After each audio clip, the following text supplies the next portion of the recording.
What's going on, guys? I hope you guys are having a good day. I'm Dr. Boyce Watkins from Your Black World and the Black Business School. I want to say good morning, good afternoon, good evening, whatever time it is, wherever you're at, whatever time you're watching this video. Some of you may be watching me live, some of you may be watching the recording. Either way, I'm glad you're here and I'm glad you're listening. I'm glad we're checking each other out.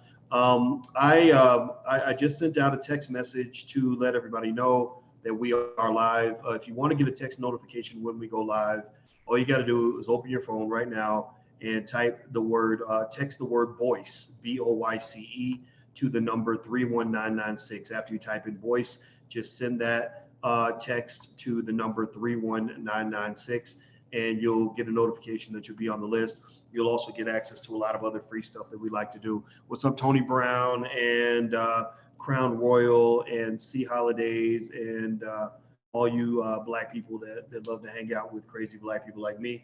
Okay, so here's where I'm gonna jump right into the conversation. This has to do with, this is actually a relationship lovey-dovey discussion.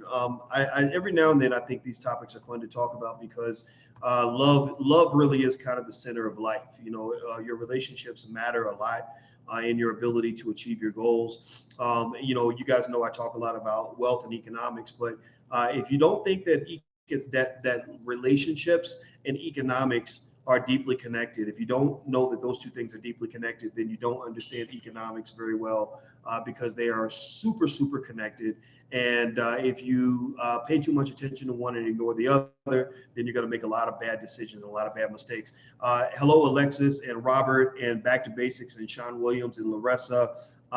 Yes, the black mother who is raising sons have raised into big boys. All right. So yes. So here's the thing. All right. So we talked about this, right? Like there's a connection between love and money, but not just money, but really, you know, again, when you bring up the word money, it draws a lot of complex perspectives in my little brain because that's what I do. I'm a finance professor. And the thing about money that makes it complex and interesting is that money is not the be all end all. Money is not the goal. Money is the tool to reach the goal. The goal is happiness. The goal is fulfillment. The goal is self-actualization. The goal is being where you want to be. The goal is freedom, right? So money isn't really the goal. Money is the tool to help you reach the goal. It's like, you know, getting in your car is not the goal when you're going to work. Your goal is to actually get to your job so that white man don't fire your black ass, right? So anyway, with that being said, let me talk about this for a second. Hit the thumbs up button if you're watching on YouTube. Please take a second, hit that thumbs up button, hit the subscribe button, share button, all that stuff. This is Black Intelligent TV. IntelligentBlackPeople.com is where you can go to actually support this, the intelligent black media that we're pushing throughout the world. That's IntelligentBlackPeople.com.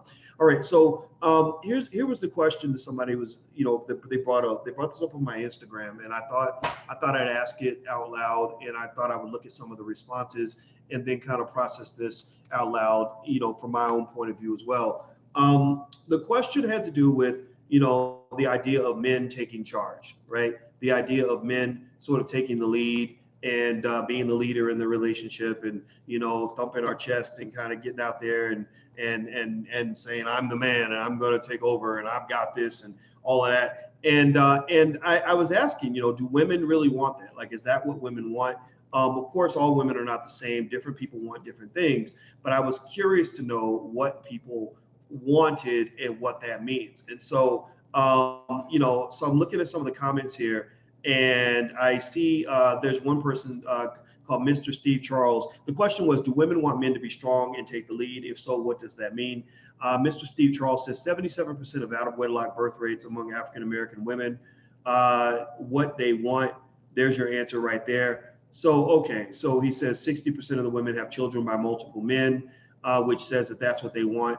I don't know if I agree with that, because you can't always say that, you know, what you got is what you really wanted, right? If I'm a person who eats fried chicken every day and I get diabetes and I have to get my leg cut off, and somebody comes up and says, well, you know, you were eating all that fried chicken and now you got diabetes and you got your leg cut off, is that what you wanted? I'm going to be like, no, I didn't want to get my leg cut off. I didn't want to die of diabetes. I just wanted to eat chicken, right? But somebody could also make that point, a very valid point. They could say, well, I mean, but you knew that eating fried chicken would give you diabetes, which would lead to you getting your leg cut off. So since you knew that there was a connection, why are you acting surprised, right? And so I don't think that bad relationship outcomes are what people want, right? Like, I don't think that we want to have a high divorce rate. Divorce rates are kind of out of control. I don't think anybody who gets married wants that, but it happens a lot. So there's something that we're going to cause that, right? I don't think that I talked to a woman one time that I knew who was a very good friend of mine who had several kids with several men. Not one of her children had the same father. And I remember asking her, I said, I just said, look, I'm not judging at all. I said, how does that happen? Like, how do you end up with, with so many kids, with every single child having a different father? And she said, Boyce, I didn't plan on it being that way. That was not the plan at all. That was not what I wanted at all. But clearly there was something that was happening. There was something about her, something about the choices, something about the men, something about the process that was causing this same outcome to occur over and over and over again, right? So a lot of times what I have realized is that the key to understanding life, the key to being where you want to be, the key to making good decisions, the key to being successful a lot of times is figuring out those connections as early as possible before they bite you in the ass, right? I mean, like figuring out these connections early and having the discipline to do what is going to not just make you happy now, but what's also going to make you happy long term. And because if you don't figure out the connections, then you're like that person who eats fried chicken every day, and then you get diabetes and get your leg cut off, and people think you must have wanted that all along, and you're like, no, I didn't want that, but you did kind of want that in a way because somebody might have told you that the fried chicken wasn't good for you. In fact, my friend actually, believe it or not, went to the hospital to get heart surgery, and he said that the person in the room with him getting heart surgery had his relatives bring him a little bucket of Popeye's chicken right when he was about to get heart surgery. And he was like looking at him and thinking, are you not connecting the blockages in your heart to the fact that you're craving fried chicken right now? And there's literally some people who cannot make that connection, just like you got some men maybe who cannot make the connection between this girl I'm about to get naked with and all the kids I got and all this child support I can't afford, right? They don't make the connection. They're thinking, oh, there's a piece of ass. It looks good. I'm going to hit that. It's going to be great. I'm going to have a great Friday night. No condoms involved. And they're not even thinking about how that connects to being sitting in the courtroom crying in front of the judge, like literally in tears. I mean, I've seen brothers literally in tears because they can't pay their child support. Like they don't make that connection. So let me see. I'm gonna look at some of your comments here.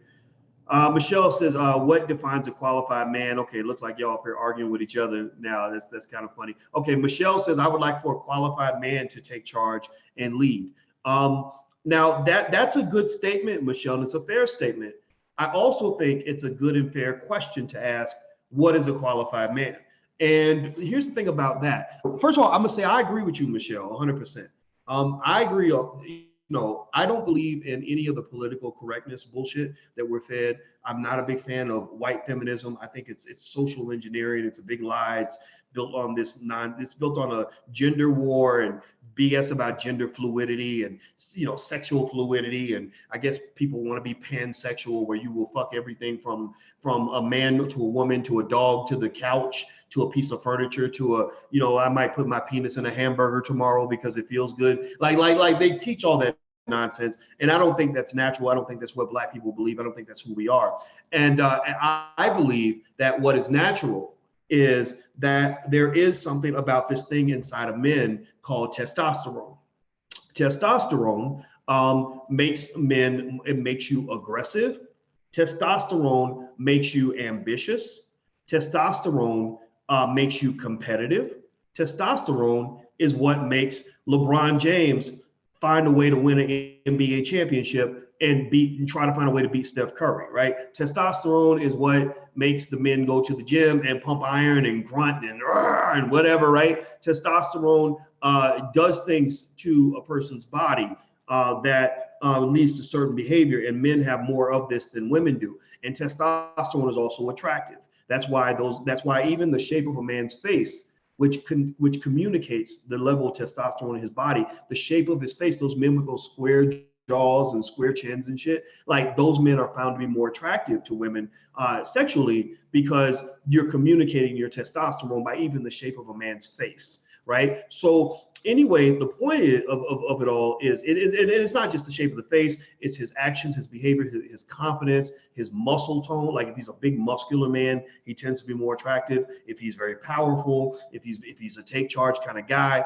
women find that appealing. And so I think that that's natural, and I think that's okay to respond to that, right? And I think that when Michelle talks about like she can follow a qualified man, what she's kind of saying is that I need to see signals. I need to pick up on some signals from this man that tells me that he's a take charge type of guy, that he's smart, confident, capable, and gonna handle his business, so that I'm not sitting back here worried that he's gonna screw it up.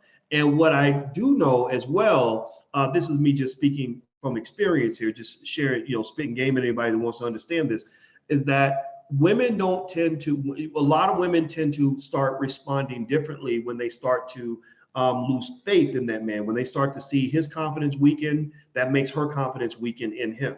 When they start seeing him confused and unsure, that makes her confused and unsure.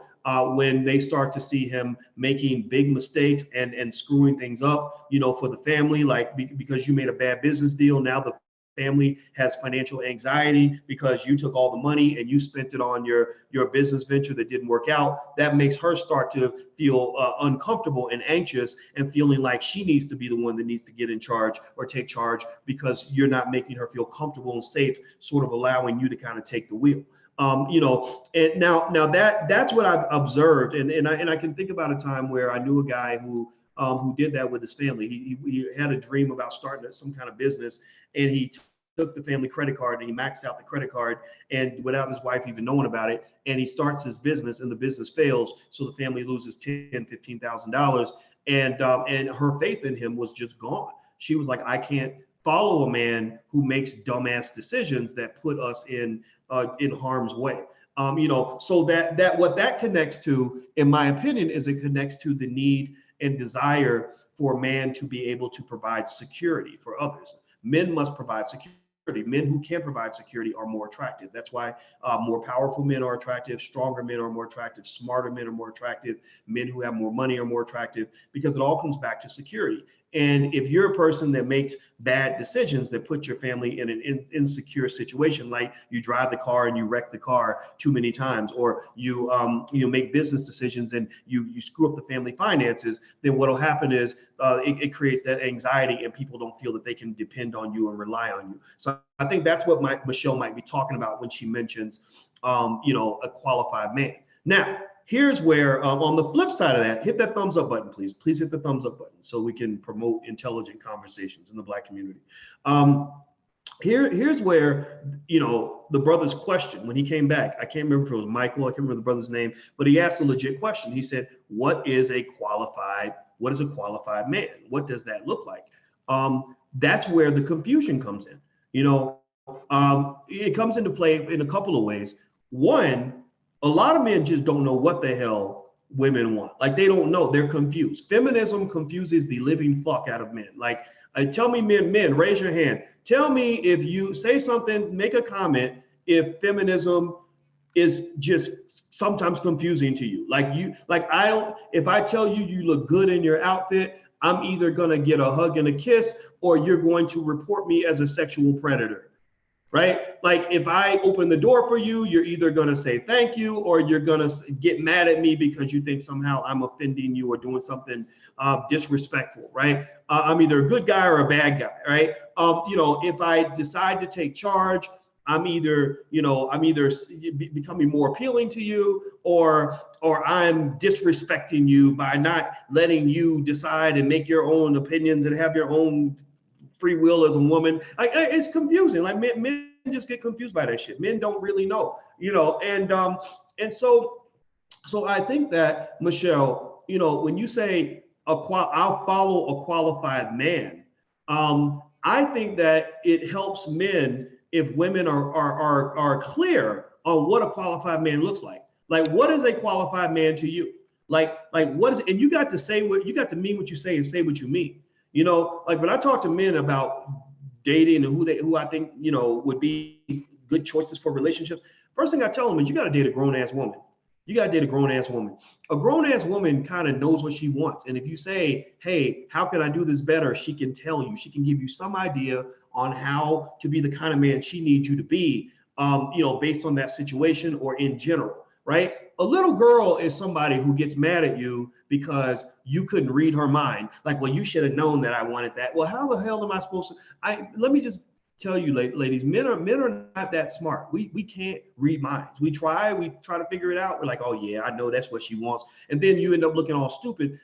It's confusing, right? So, you know, generally, I think in this confusing world, it helps men a lot when you tell them, like, okay, I kind of need you to take the lead on some of this, or I need, you know, it's okay, you can step out and you can do some of that. And then I think men can kind of pay attention to the women and get a sense of when she wants you to step out and take charge and when she wants you to kind of pull back a little bit. Because what I have found is that modern women now, and I'm just, I don't know, I'm just thinking about the woman that I love, you know, and she's pretty awesome. She's very smart. She's very capable. She can do whatever she wants. She's, you know, got all the ability to, like, if I wasn't there, she'd be just fine, I'm sure. But at the same time, she's a feminine woman, right? And I had to learn this about her. I had to watch her. I had to notice that there were times where she could be the man, but she didn't want to be the man, right? She doesn't want to take the garbage out.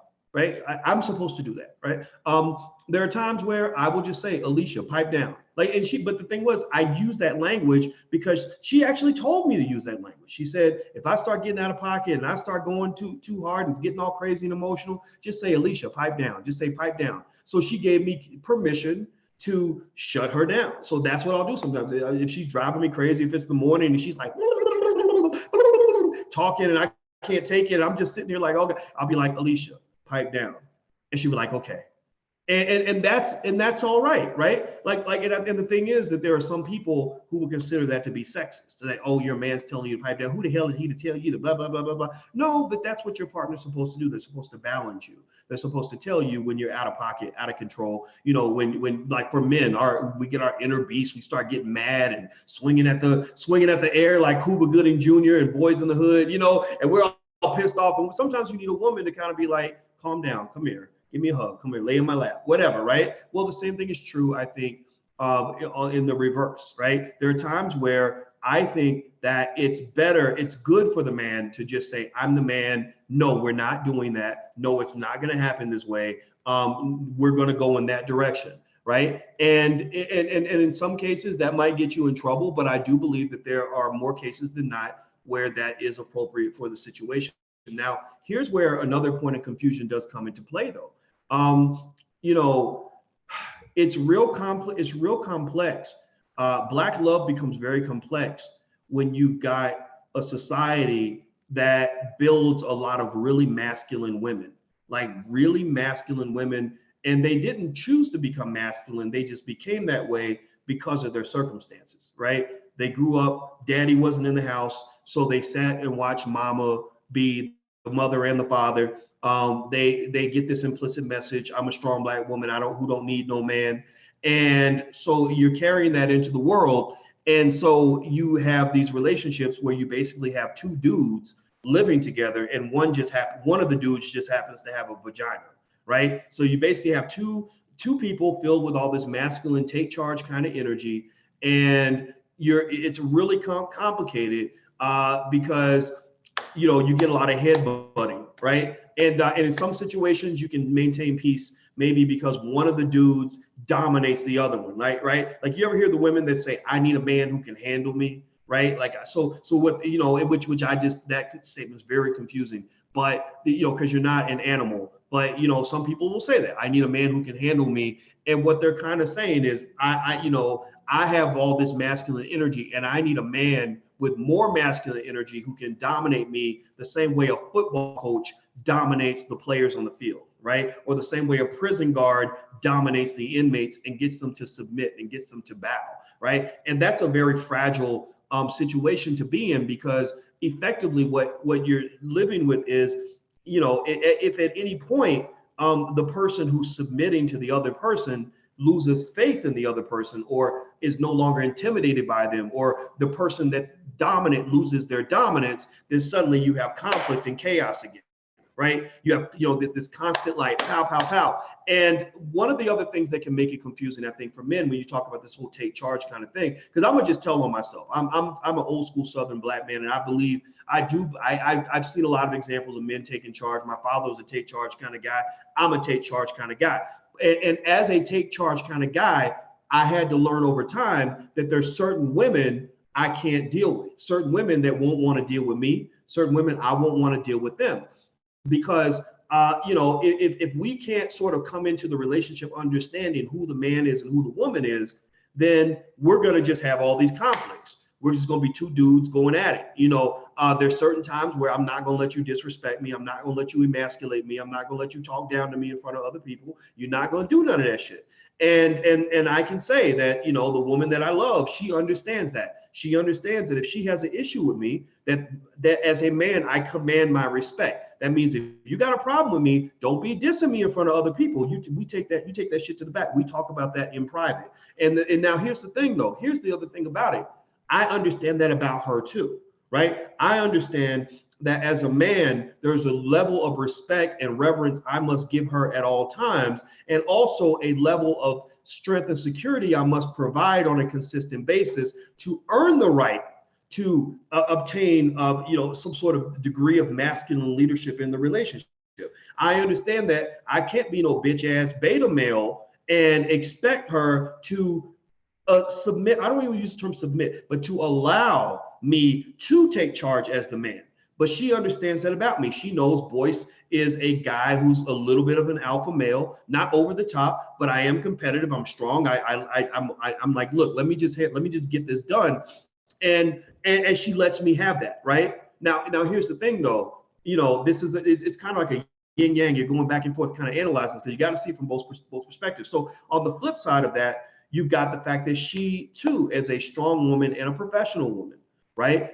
She's not, some woman sitting at home baking cookies and waiting for her husband to come home so she can give him his robe and his slippers. She gets up, she goes to work. She runs her department. She's a respected and established scholar. She's very, very good at what she does. And there are times where I need to be the one to fall back. There are times where I need to go to some event and just literally be the supportive arm candy or whatever that is sitting there smiling while she's the one kind of taking charge, right? I have to know when it's my job to take the backup role and let her drive the car, right? And that's something that I think is very important, because I think men, we don't learn.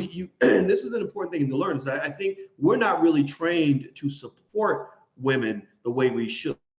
You have to support. That means, if you see that she's trying to be superwoman and she's going to work and she's taking care of the kids and she's cleaning the house, well, you shouldn't let her carry all that on her back, right? You should say, well, okay, let me help out, right? Now, my thing is, I'm not a house cleaner. I hate cleaning the house. So I told her, I said, look, I'm not going to clean the house because I don't do dishes. I don't like that shit.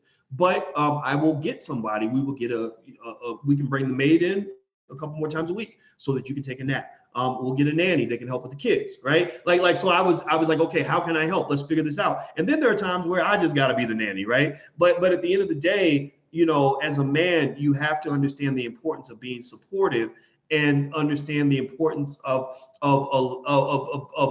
accepting and supporting self-determination from the woman that you love. That she can't always be, following your agenda and putting your priorities first all the time. Because I've seen that happen a lot, where I've seen professional women have extreme resentment toward the men that they love, because those men, they want to do all the shining and they don't want their wife to shine at all, or they get jealous of the wife having some sort of talent that they can't match, or they start to become competitive with their spouse when she's not being competitive with him at all. And next thing you know, she's looking at you kind of crazy, because not only are you not supportive, but you also act like a little bitch. You act like a little bitch ass nigga. And when you a little bitch ass nigga, excuse my French, when you being a bitch ass nigga, that's gonna make her want to be with somebody else. That's gonna make her want another kind of man. And because not only you're being a bitch, but you're being selfish, right? And so sometimes, like, so I think that men, if you want to be better men, you gotta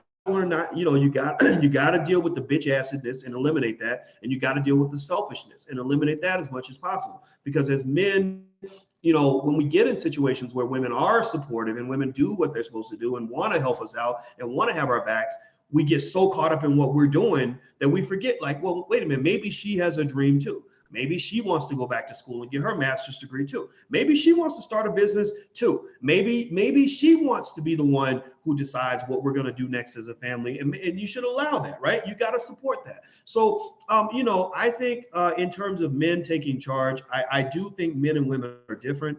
I think that good women know how to let men kind of be men. I think good women know how to show respect to a man. Everybody's always talking about respecting women, respecting women, respecting women. Don't nobody talk about respecting a man. You got to respect your motherfucking man. If you ain't got no respect for him, then just accept the idea that the side chick will be tickling his balls tonight while you out here trying to run the world and trying to be King Kong or whatever the hell you think you are. Like, just understand that. Just understand that if you ain't giving him no respect, that there's another woman who will respect the shit out of him, and he's gonna go there for respect and start playing you and start ignoring you. So so I think that we, one of the stupid things, one of the dumb things that feminism I think is pushing is this ridiculous notion that it's wrong for a man to command respect from his woman, or that it's wrong for a man to say, look, I want to be the head of the household. Like, it's okay. Like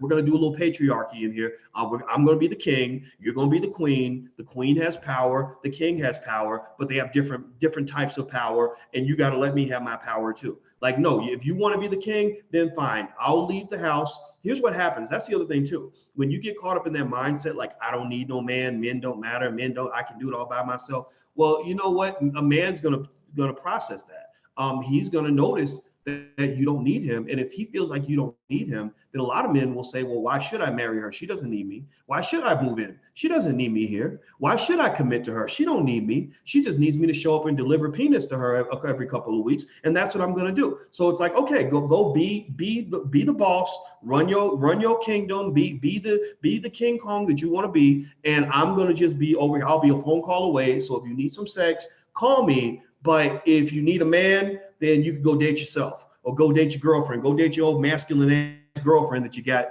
who also is running around talking about how she don't need no man, and y'all could just be some more bitter ass, evil ass women together, right? So anyway, hit the thumbs up button, please. Please hit the thumbs up button. I'm looking at some of your comments, but it's this stuff is making me think. Like I'm even thinking about a time that I dated a woman who was a black feminist a long time ago. It was way back in grad school, and I remember all I kept hearing from her constantly was consistent rhetoric about how she could do it by herself and she don't need no man, or if I went to her and let's say something happened, like I got an award and I went to her and said, hey, I got an award, I got the scholarship.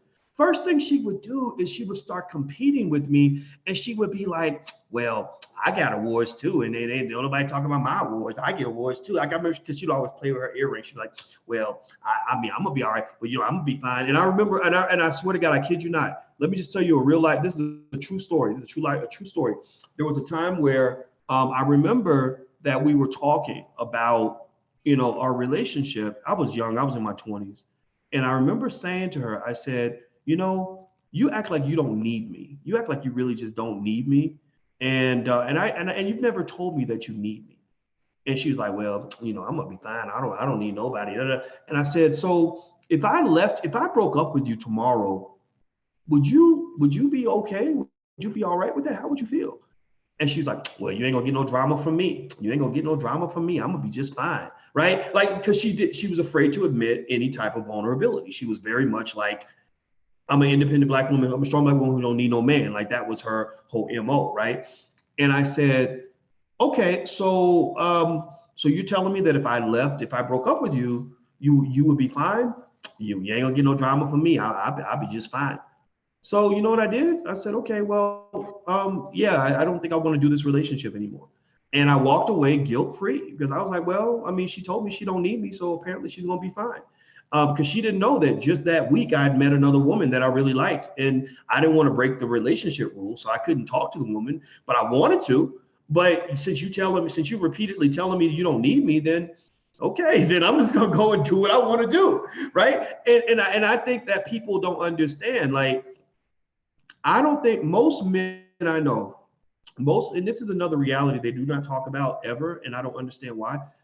Tell me, men, if you agree with any of this, if you even understand where I'm coming from.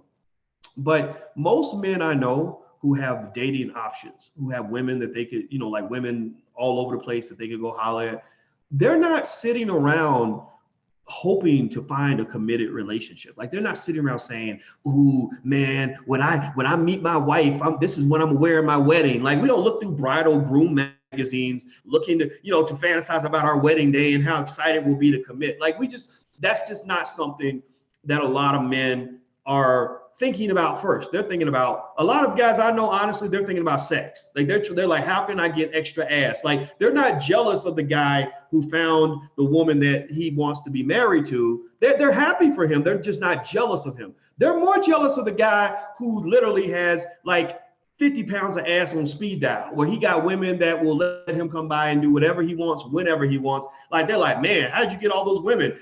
So I'm not trying to advocate or condone that lifestyle at all.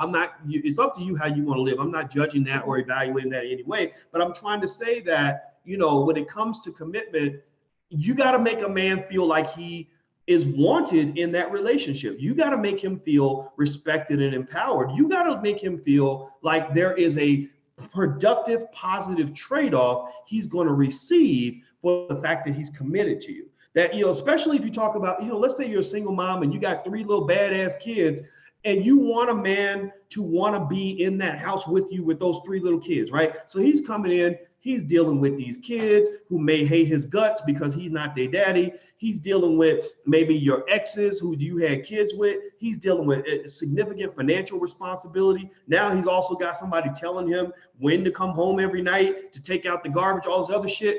Like there's gotta be something in it for him other than just like, oh, well, you just get to be here, right? If you bring him in that environment, and let's say that you bring him in and you disrespect the living shit out of him. Let's say that, let's say that you are, you're always choosing your kids over your man. Let's say that, you got a teenage son that's giving him shit, and you're always like, well, don't you tell my baby what to do or whatever. Or let's say that you're always vetoing him every time he tries to take charge as the man of the household. Well, at the end of the day, a lot of men who have options are going to say, I'm gonna get out of here. I don't want to be here.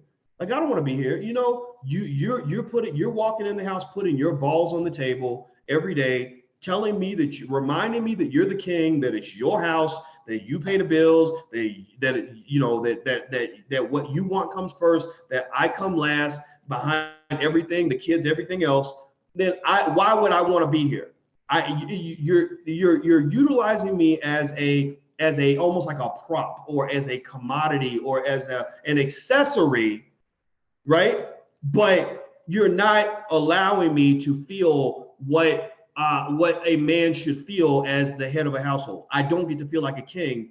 I only feel like I'm being used, right? So, I'm gonna tell you, you do that to a man on a regular basis, he's gonna be out of there.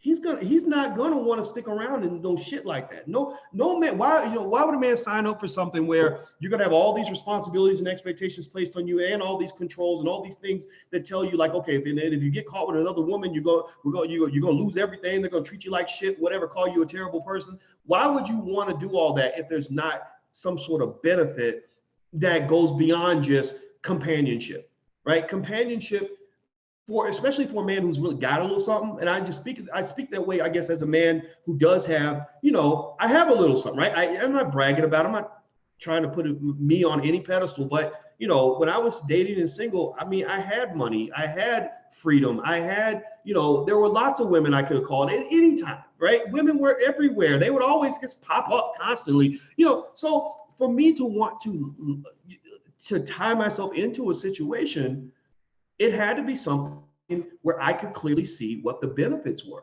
And I can say that, I told Alicia, I said, the thing I love about you the most is that you remind me that I come first. You remind me that I'm important. I ain't always got to be first. I know the kids are supposed to be first, right? Most of the time. And I'm okay with that. I'm not an attention hog. But the fact that you allow me to have a certain amount of authority means everything. The fact that, that we will, that I don't have to constantly hear you tell me, well, this is my car and not your car, or this is my house and not your house. This is my stuff and not your stuff.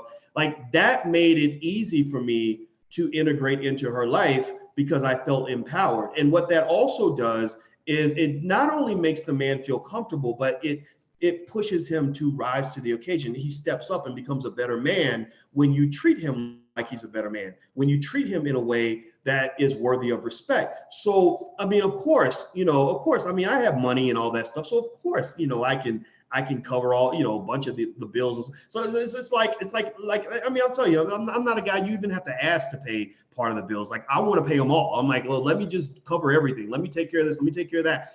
But the thing about it is that you feel better as a man doing that when you're doing that for a person that is really appreciative of that, as opposed to somebody who's expecting you to deliver everything, but they're not sort of feeling accountable to deliver anything to you.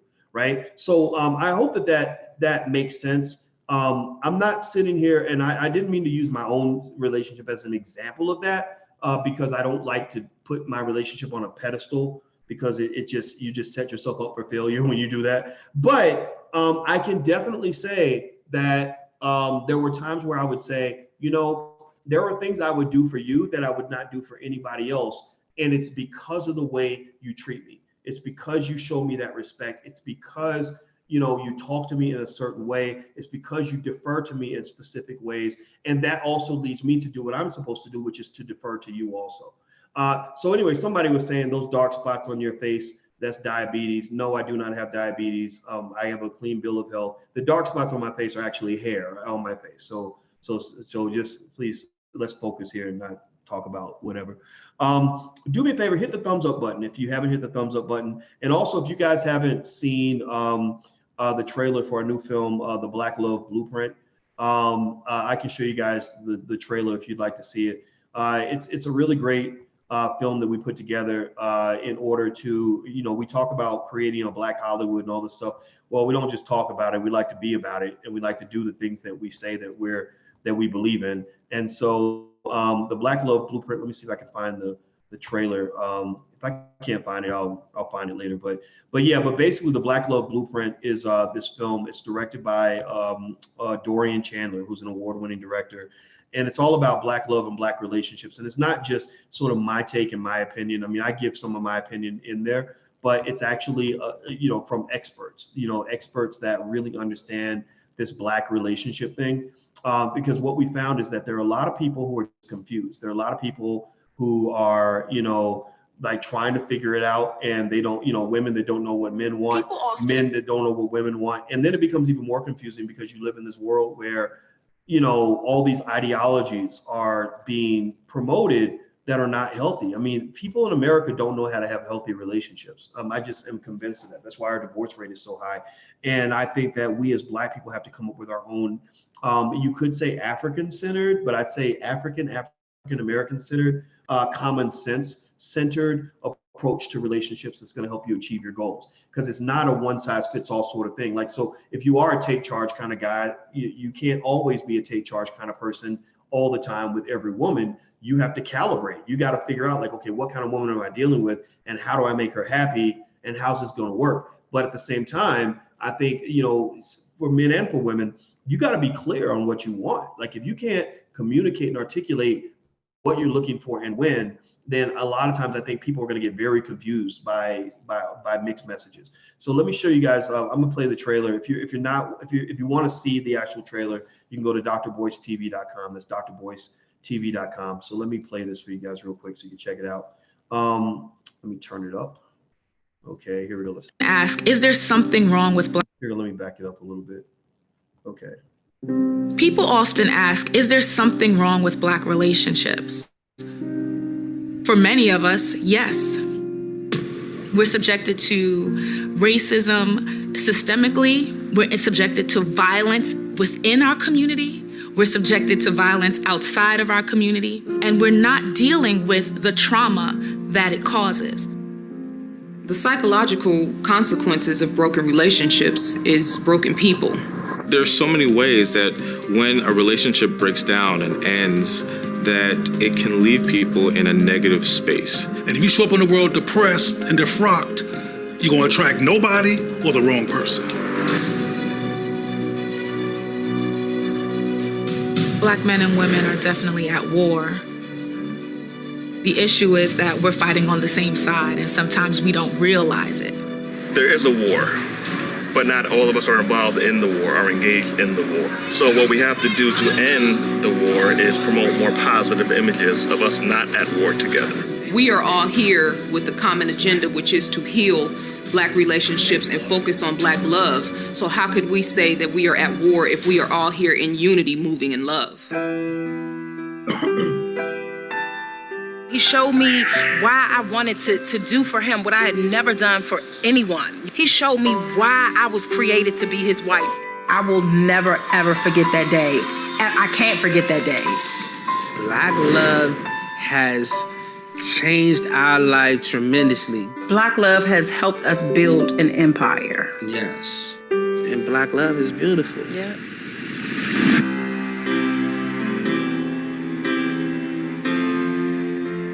It was very important to me to be in a committed relationship, an intentionally committed relationship, because I believe in nation building and to show other people that it can be done and that we might have to push through it, might have to fight through something, but it's far more important to our legacy as Black people to stay in a relationship and to win than to let outside forces break us down.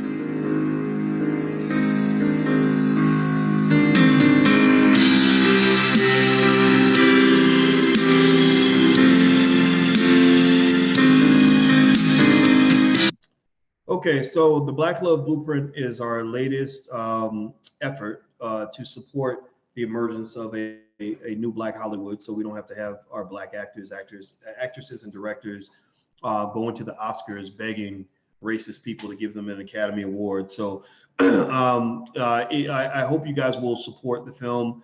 The film is now available. You can watch it with your family. It took us 2 years to make this movie, and we're really proud of it. And if you want to know what other projects we're working on, I just made an agreement with Dr. Claude Anderson to do Powernomics, the movie.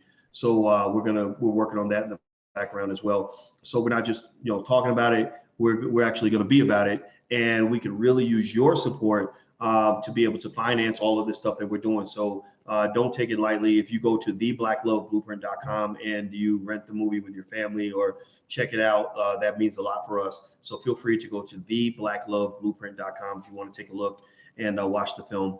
And you're going to benefit a lot. It's very well done. Dorian Chandler, who's the director, did a great job. Tia Brown from Ebony Magazine was the executive producer, who did a lot of the work behind the scenes. There are a lot of great people in the movie, so feel free to check it out. You can go to theblackloveblueprint.com, theblackloveblueprint.com if you want to get the film. Okay, let's see here. Let me look at some of your questions here. Dr. Boyce, why don't we produce events that bring Black men and women seeking relationships and marriage together? Black love is beautiful. Yeah, we were thinking about that. The hard part about events is that, you're talking about a big financial commitment a lot of times to create these events. Like every time we did an event, it was costing us like $25,000, $30,000. And so if people show up, then it's great and you get your money back. But if they don't show up, it becomes a little bit of a problem. But we do have the All Black National Convention, which is happening in September. And that, I think that there's space there to do Black love and Black relationship types of events. We actually have panels on Black love, which we will have at the convention this year. So if you want to know more, it's allblacknationalconvention.com. It's allblacknationalconvention.com. Let's see here. I love Black women as friends, says John Doe, but a lot of y'all are too bossy. I mean that with love and respect, so please don't take it the wrong way. I don't know, how do you ladies feel about that comment, that Black women are too bossy? That's I like the way you said it, John Doe, but I think you are going to have some people that are going to get a little bit mad at you. But then again, sometimes people get mad because maybe for them, it's the truth. But I don't know. And I definitely know that you can't put everybody in the same box. That's one thing we do know. Like, we do know that you can't sort of say y'all are all too bossy, because there are a lot of Black women who are not bossy at all, right? They're not bossy. But then when you look at the women that might be defined as bossy, there are some that can be bossy in a way that where they're just expressing their free will. You know, they're sharing what, you know, like, okay, I want to eat the chicken, I don't want to eat the cheeseburger, right? And that's acceptable. But then you might have some that will go overboard or will apply the bossiness in the wrong situations with the wrong people. And so you got to look, when you talk about this bossiness, I think you got to look at the root cause of the bossiness, right? A lot of times the bossiness does come from experiences, you know, where maybe, you know, the woman, like I knew a woman who was traumatized by her ex-husband and her father. You know, they both kind of did things that, or in her mind, she felt that they did things that hurt her emotionally. So she didn't feel compelled to trust anybody anymore. She couldn't trust anybody. So that caused her to be a little more bossy than she would have been otherwise. So when you look at a lot of young girls who grow up without their fathers, I mean, 70% of all Black women grow up without their dad. So a lot of those young women grow up seeing a mother that is the boss, and they grow up sometimes feeling traumatized for whatever reason by the fact that their father isn't there.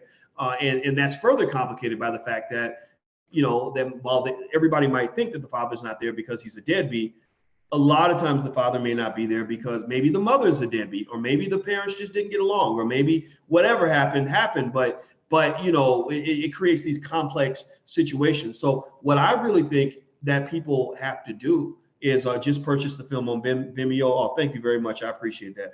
What I think people have to do is, you know, if you really want to make a relationship work, I'm a big believer in basic things. Like, go read a book about how to make relationships work.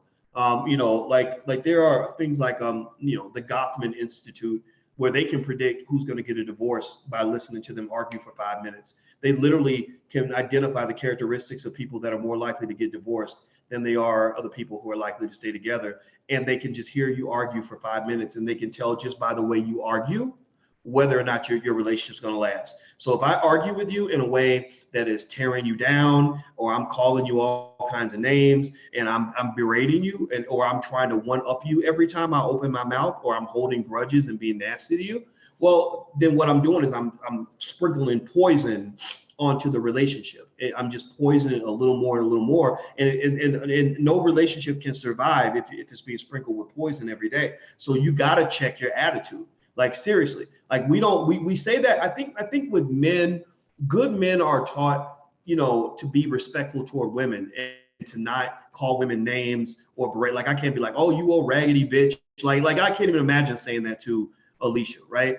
But we know for a fact that we do see a lot of women who think that as long as I'm not hitting a man, I can't abuse a man. And that's just not true. There are a lot of women who abuse the hell out of a man and then want to abuse him further by crying like a baby because the man finally gave her the finger and said, I'm out, I'm gone, right? Like, a man don't want to put up with your crazy attitude, and you want to act, now you want to be the victim. Like, oh, these men, they don't know loyalty. These men, they don't know nothing about commitment. Blah, blah, blah, blah. Well, no, he just knows that to get out of a bad situation when he sees one. And, you know, so a lot of times, you know, we don't talk about that enough. We don't talk about the ways that strong Black women can sometimes become abusive Black women. And then what happens is good men run away from you because they can see you coming. They can see you from a mile away. They see you across the room and they say, oh, I'm not messing with her. And if I do mess with her, it's not going to be serious. I'm not going to trust my heart to a woman who's going to rip my heart out, spit on it, and pee on it like R. Kelly. Like, no, they're going to go pick a woman who knows how to be nice to a man. So the men you're going to attract are going to be men who see you as a challenge, who say, oh yeah, I'm going to tame this bitch.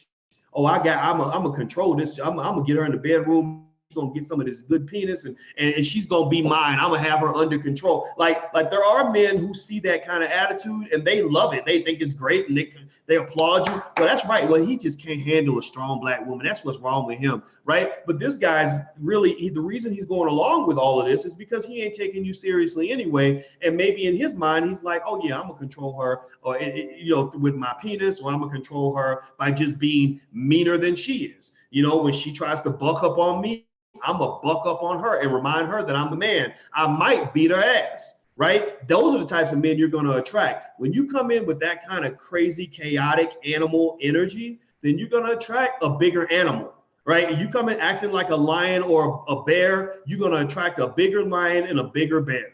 A nice guy, guys who are nice are not gonna mess with you because they're gonna see that craziness. They're gonna be like, no, I don't want no part of that. I'm not signing up for abuse.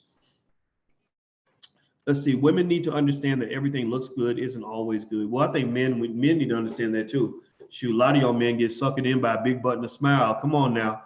Y'all know what I'm talking about. Let's see here. Be friends with someone before getting into a relationship. That is like simple advice, but it's probably like the smartest thing anyone said to me all day long. And I agree with you 100%. If you know someone, if you take your time to get to know people, that's how you minimize mistakes, right? Let's see here. Men need that too. Let me look at some more of your comments. I don't know what you mean by men need that too. Am I still visible? Did I disappear on YouTube? I think I might have disappeared on Dr. Boyce TV. Let me check. Let me check my connection here.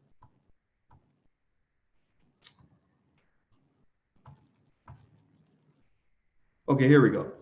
You attract what you are, or bad man or woman. Yeah, I'm a believer that if you really want to have healthy, strong relationships, I think that you should view it almost like customer service.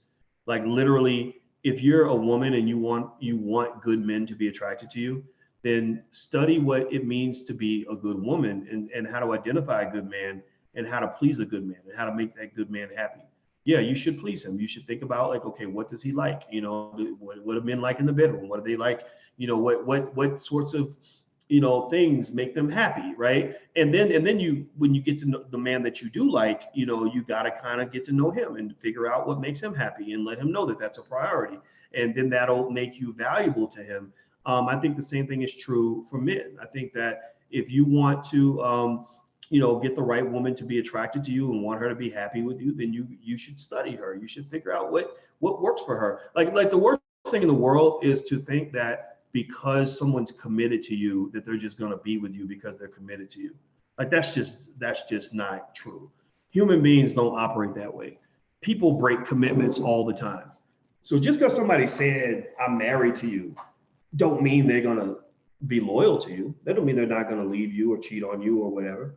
No, you got to earn that. You have to renew and earn that loyalty every single day of the week. And at best, they'll give you the benefit of the doubt. They'll let you slip a little bit or whatever. But if you consistently slip and you are neglecting to do the basic things that you could easily do that would secure your position in that relationship, then don't be surprised when they're happy to see you go or when the relationship falls apart. The worst thing in the world is when somebody leaves you and they can't even think of a reason why they regret leaving you. Like they can't, like it's one thing if somebody leaves you, like you think about an abusive relationship, a lot of times somebody will be like, oh, I had to get away from his abusive ass. But then they'll be thinking, yeah, but he always brought me flowers on Fridays and the sex was good and we would have great conversations. So they kind of miss, it's like they're balancing in their minds the good and the bad. They're thinking about the bad stuff, but they're also thinking about the good stuff. It's another thing entirely when all people can think about is the bad stuff. Like when all they can remember about you is the shit that they hated about you because you thought that because they were committed to you that they had to be with you. And one of the things that I think people are wise to understand is that when somebody's with you, that is a privilege. That is not your right. It is not your right to own that other person. You do not own them. They are not your slave. They could be with a lot of people. And the more attractive they are, the more options they have. So if you're a man and you're dating, the most gorgeous woman in the world, she's choosing to be with you and she's giving you that privilege, that access, that right to do, to have her body and everything else because she's giving you something special that she doesn't give anybody else. And if you take that for granted, then you'll lose those rights and privileges. The same thing is true for women dealing with men. And I say all that because you'll see people that will get into a relationship or get married, and they'll let themselves go. They'll start getting all fat and sloppy. Don't want to do your hair no more because you're like, well, what's the point? Well, no, you need to look good for your man if that's what he likes. Or they'll stop, doing all the little things that they might have done when they were trying to get your attention. And then you wonder why they don't want nothing to do with you no more. Well, I'm sorry. If you're not spending time, a significant amount of time, figuring out how can I make my partner happy today, then your relationship is in danger. You're in jeopardy. You're going to lose that person. Eventually, they're going to realize that there's nothing good in it for them. You're asking them to do a job, and you're not even giving them a paycheck.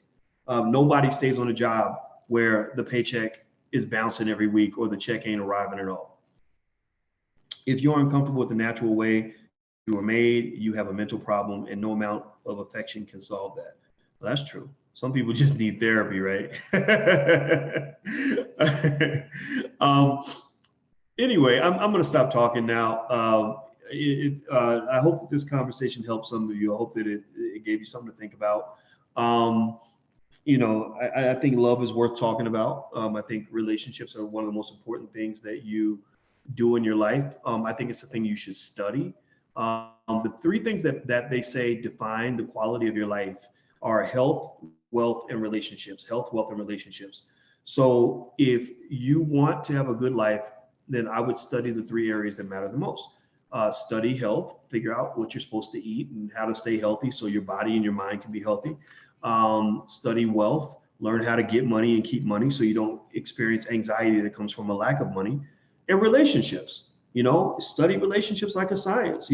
Some of y'all grew up in situations where you had fucked up relationships. Maybe your parents had bad relationships. Maybe you grew up in an environment where everybody was, fighting with each other and constantly one-upping each other and attacking each other. And you had to be tough and mean and strong in order to survive.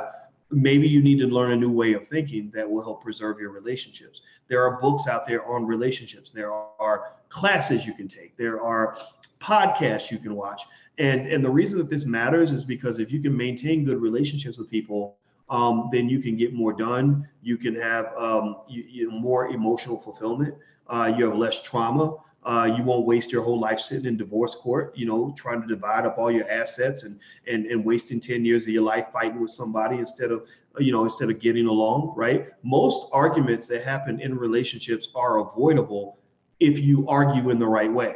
If you know how to argue in the right way, then you can avoid the argument or you can minimize it. A lot of people argue in the wrong way. And so one of the things I can tell you that I figured out, I concluded this years ago, once I learned more about who I was, is I said, if I'm, any woman that I choose to be with has to be a woman who argues in a way that seeks resolution.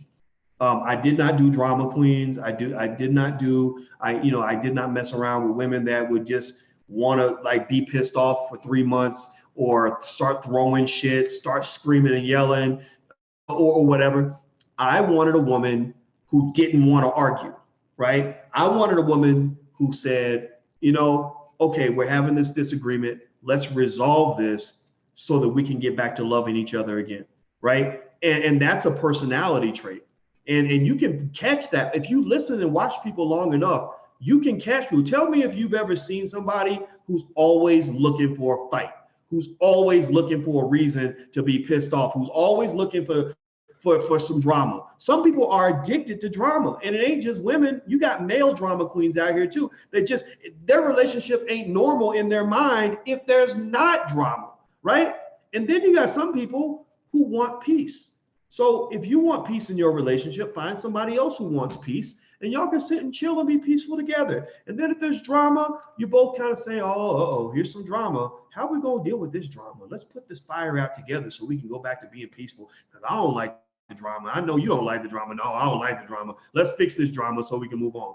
But then there's some people who are like, ooh, drama.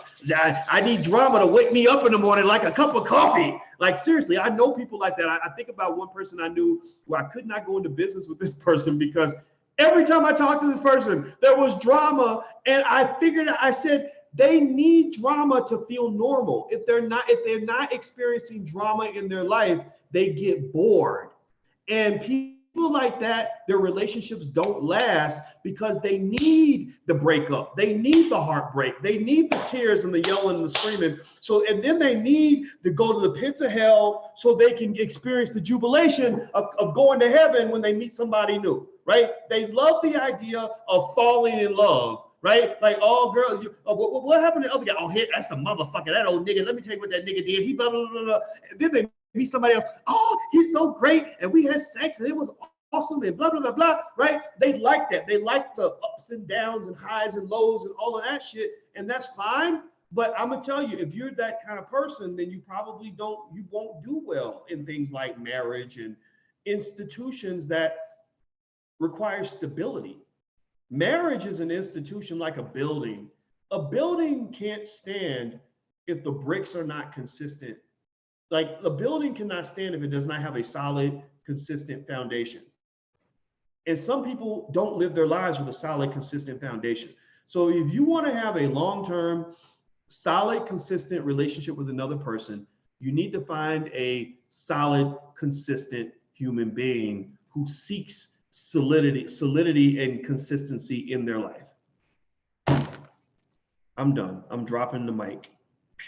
Somebody said information about the conference in September. Yes, go to allblacknationalconvention.com. That's allblacknationalconvention.com. The convention is awesome. I guarantee you're going to love it. Everybody loves the convention. It's like this great big love fest for Black people, and they come from all over the world. Also, the movie. If you want to check out the movie, go to theblackloveblueprint.com. That's theblackloveblueprint.com.